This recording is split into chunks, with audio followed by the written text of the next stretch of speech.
आप सबका बहुत शुक्रगुजार हूँ, शुक्रिया अदा करता हूँ कि आप लोग तशरीफ़ लाए, मीडिया के दोस्त और मेरे तहरीक तहफ़्फ़ुज़ पाकिस्तान के अकाबरीन का भी शुक्रिया अदा करता हूँ कि ये पीर साहब के पास इधर तशरीफ़ लाए और आगाह किया कि किस तरीके से इस सारे आइन की और जो बर्निंग इश्यूज़ हैं, अहम इश्यूज़ हैं, उनके ऊपर इनकी पेशरफ्त कैसे होगी। और एक मीटिंग भी कॉल की गई है जो 26 और 27 को इस्लामाबाद में होगी, और जितने भी दोस्त इधर हैं उनके साथ इनकी काफ़ी बेहतर अंदाज में खुल के बात हुई है। और जब सियासी दोस्त बैठते हैं तो सियासत पे भी बात होती है, और इस सब चीज़ पे मेरी ख्वाहिश यही है कि हम सब मिल के इस पाकिस्तान को मजबूत करें, इस आइन को मजबूत करें, और इस आइनी जो एक टकराव की शक्ल इख्तियार कर गया है इसको एक टेबल पे बैठ के आपस में तय कर सकें और वे फॉरवर्ड हो जिससे पाकिस्तान मजबूत हो और पाकिस्तान के अंदर हर आदमी महफूज हो, जमहूरियत की बालादस्ती हो और आइन की भी बालादस्ती हो। ये हम लोगों की ख्वाहिश है और इसी मुत्तफ़िका पॉइंट पे हम सब इधर इकट्ठे हुए हैं। और मैं चाहूँगा कि हमारी तरफ से डॉक्टर फहमीदा मिर्ज़ा साहिबा जो एक्स स्पीकर भी हैं वो थोड़ा वजाहत कर देंगी पॉइंट वाइज, तो आप लोगों को बेहतर अंदाज में समझ भी आएगी और ख़वातीन होने के नाते इनका इम्पेक्ट भी हम समझते हैं बहुत अच्छा पड़ेगा पूरे पाकिस्तान में, इंटरनेशनली बहुत अच्छा पड़ेगा। बड़ी मेहरबानी। आए आदि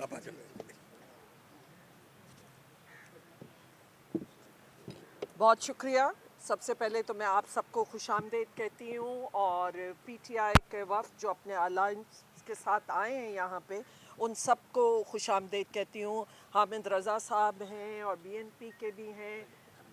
जी एमडब्ल्यू उनके हैं, अचकज़ई साहब हैं, बहुत सीनियर हमारे पुराने कॉलीग्स भी रहे हैं, तो इन सबको हम खुशामदीद कहते हैं। एंड जो इशू इस वक्त लेकर आए हैं, क्योंकि यहाँ शख्सियात की बात नहीं हो रही, यहाँ किसी एक इंडिविजुअल की बात नहीं हो रही, और जो इशू है वो पाकिस्तान का इशू है। और अगर पाकिस्तान का चाहे लार्जर इंटरेस्ट में देखें या ग्रेटर या नेशनल हर चीज़ में देखें, तो पाकिस्तान का जो इस वक्त इशू है और जो चैलेंजेस आज दरकार हैं, मैं समझती हूँ ख़ास तौर पे सिंध में जो है, यकीनन बलूचिस्तान तो जल ही रहा है, लेकिन हर सेगमेंट ऑफ द सोसाइटी जो है वो आज एहतजाज में है। आप चाहे पानी का इशू हो, चाहे आपकी वकला बरादरी हो, चाहे आपकी सहाफ़ी बरादरी हो, चाहे टीचर्स हो, स्टूडेंट्स हो, जो नौकरियां से निकाला जा रहा है, आज यूटिलिटी स्टोर्स बंद करके बेरोज़गारी है, तो आप कोई इशू उठा लें, हर डिस्ट्रिक्ट के लेवल पे यहाँ एहतजाज हो रहा है। और बहुत जो आज मैं समझती हूँ कि जो 26 कॉन्स्टिट्यूशनल अमेंडमेंट और पीका अमेंडमेंट एक्ट जैसे जो ये दो कवानीन हैं, ड्रैकोनियन लॉज दोनों के दोनों जो ये हैं, ये मैं समझती हूँ इस मुल्क की बका के लिए बहुत नुकसानदेह है। इसलिए जो मौक़िफ़ था इनका वो यही था कि हम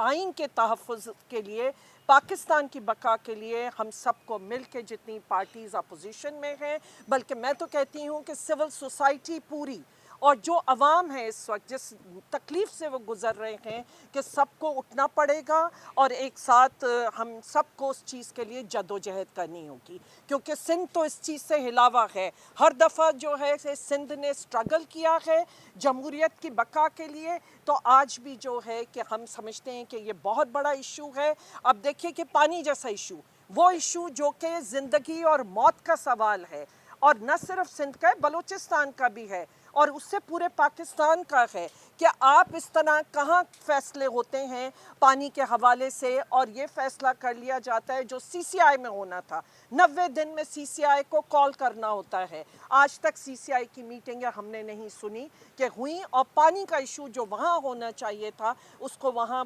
डिस्कस भी नहीं किया गया। तो ये सब मसाइल हैं जिसके लिए हमने सोचा है कि हम मिल के जो इस पे जद्दोजहद करेंगे, और दोनों हम भी यहाँ भी कमेटी बनेगी पीर साहब भी एक कमेटी बनाएंगे, पीटीआई की भी एक कमेटी होगी जो बैठ के ये सारी निटिग्रिटी इसकी जो भी है कि इसमें वो बारीकियां इसमें वो तय करेंगे कि किस तरह आगे बढ़ना होगा इस पे। पर बहरहाल इस वक्त पीर साहब की तरफ से कि खुशामदीद भी कहा है और जो चैलेंजेस हैं वो सबके सामने हैं और वो आइन की बका है। आइन एक कॉन्ट्रैक्ट होता है अवाम और रियासत के बीच में, और किसी भी मुल्क का, ख़ास तौर पे पाकिस्तान के हवाले से मैं समझती हूँ कि ये आइन है कि जो आज पाकिस्तान को जोड़ा हुआ है, अगर उसको नुकसान पहुँचता है तो मैं समझती हूँ पाकिस्तान को नुकसान पहुँचता है। इसलिए हमने उस कॉन्ट्रैक्ट को बचाना है और अगर उसमें तब्दीलियां चाहें तो वो अवाम डिसाइड करेगी। आज अनरिप्रेजेंटेटिव पार्लियामेंट है, वो अवाम की नुमाइंदा पार्लियामेंट नहीं है। आज जिस तरह इलेक्शंस हुई और आप सब जानते हैं कि जीडीए के 3 मेंबर्स जो जीत के भी आए, जिस तरह भी हुई थी इलेक्शंस, जो भी था कि अगर वो जीत के आने के बाद उन्होंने ओथ उठाने से इनकार कर दिया, वो आज नहीं बने हैं उस चीज़ का हिस्सा कि जहाँ पे इस तरह की लेजिस्लेशन हो। तो बहरहाल पार्लियामेंट भी हम समझते हैं अनरिप्रेजेंटेटिव है, और जो दूसरे पिलर्स हैं, जो ट्राइकोटमी ऑफ द पावर है कि उसको किस तरह डिस्टर्ब किया गया है, इसके हवाले से हम मुख्तलिफ आगे कमेटियाँ डिस्कस करेंगी कि हमने कैसे आगे बढ़ना है और उस चीज़ को वापस कि ट्राइकोटमी ऑफ द पावर को वापस कैसे उसमें हमने लाना है। जी, इसके साथ मैं शुक्रिया अदा भी करूंगी और असद कैसर साहब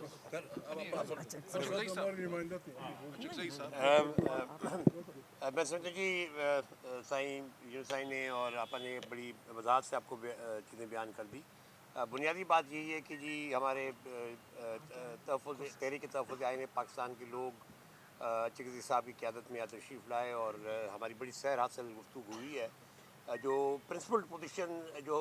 जो हमारी सारी इस दौरान रही है वो तकरीबन यकसां रही है।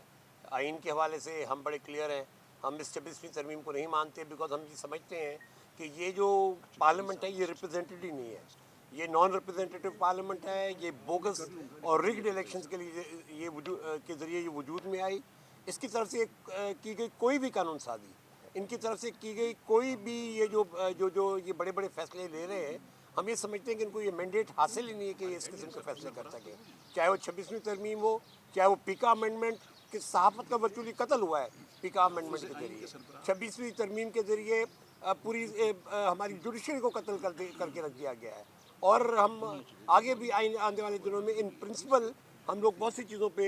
एग्रीमेंट में हैं। और जिस तरह डॉक्टर फमीदा साहब ने आपको बताया कि हम ये चीज़ें अपने अपने लेवल पे बैठ के तय करेंगे कि भाई इस मामलात को पाकिस्तान में जो ना प्रॉपर आइन की बहाली के लिए, पाकिस्तान में प्रॉपर गवर्नेंस के लिए किस तरह हम आगे बढ़ें। और उसमें यकीनन जो सिंध के हमारे इश्यूज़ हैं पानी के हवाले से, वो एक बहुत इम्पॉर्टेंट चीज़ है इस सारे अमल के अंदर कि ये जो कुछ हो रहा है, जो कैनाल्स बनाए जा रहे हैं उस पर जो है बड़ी सीरियस रेजोल्यूशन है सिंध के अंदर, एहतजाज भी हो रहे हैं। इसको जो है हम आगे चल के किस तरह इनकॉर्पोरेट करते हैं, मैं समझता हूँ उसमें सलमान अकरम राजा साहब का बड़ा अच्छा स्टेटमेंट आया है। उससे हमें तक़वियत हासिल हुई है कि जी एक नेशनल लेवल की एक पार्टी वो बात कर रही है कि जी हम सिंध के इशूज़ को किस तरह डील करेंगे। तो हम समझते हैं कि इन प्रिंसिपल, आज पीर साहब की भी पोजीशन थी कि इन प्रिंसिपल ज़हनी तौर पे हमारी आपस में हम आहंगी है, लेकिन चूँकि चीज़ें हमें किसी बुनियादी मिनिमम प्रोग्राम पे लेकर आगे चलनी है। हम ये समझते हैं कि एक मिनिमम प्रोग्राम बनना चाहिए जिस पे तमाम जमातें अपोजिशन के मुत्तफ़िक़ हो, ताकि हम उस स्ट्रगल या जदोजहद में अगर हमने जाना है तो फिर हम एक प्रॉपर अंदाज में जो है उसको हम चीज़ों को लेकर आगे चलें। तो हम बहुत वेलकम करते हैं हमारे अपने तमाम दोस्तों का, हुसन चकजी साहब का, असद कैसर साहब का, सलमान अकरम राजा साहब का, लतीफ़ खोसर साहब का, हामिद रज़ा साहब का, और दूसरी जो PTI की और दीगर जमातों क्या सजाद तरीन साहब, मैं माफ़ी चाहता हूँ मैं आपका नासिर शराजी साहब हमारे MWM के। तो मैं उन तमाम दोस्तों को जो है ना वेलकम करता हूँ। और इन प्रिंसिपल हमारी बहुत सी चीज़ों पे इत्तफाक भी है, हम आहंगी भी है। इंशाअल्लाह आगे चल के हम मज़ीद अपनी कमेटियों के ज़रिए, एक दूसरे से बातचीत के ज़रिए चीज़ों को मज़ीद आगे बढ़ाने की कोशिश करेंगे। और हम ये समझते हैं कि जी आने वाले दिनों में एक मुत्तफ़िक़ा जो एक पोजीशन होगी अपोजिशन की, वही जो ना इन मसाइल को हल करने के लिए बेहतर अंदाज में चलेगी।